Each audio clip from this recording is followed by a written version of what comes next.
आज तुम्ही सगळ्यांनी जबरदस्त एकजूट दाखवली, संयुक्त महाराष्ट्राच्या लढ्याची आठवण झाली असं वक्तव्य शरद पवारांनी यावेळेला केलेलं आहे। आजची एकजूट संयुक्त महाराष्ट्र लढ्याची आठवण देणारी असून विधानसभेच्या निकालानंतर अनेकांना धक्का बसला, सत्तेचा गैरवापर केला जातोय असं देखील शरद पवार म्हणतात।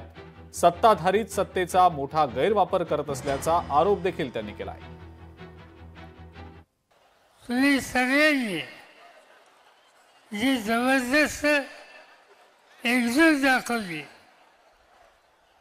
त्यातून संयुक्त महाराष्ट्र याची जी चळवळ होती त्याची आठवण होती। आज एक महत्त्वाचा विषय आपण हातात घेतला।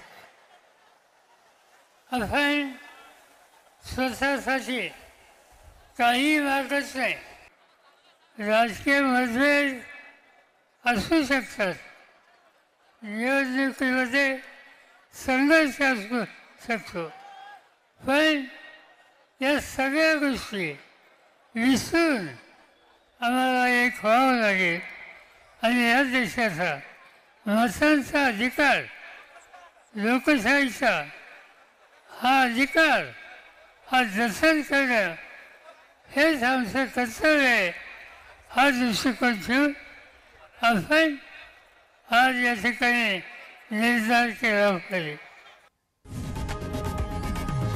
लोकशाही मराठी ऐका, पहा, जागरूक रहा।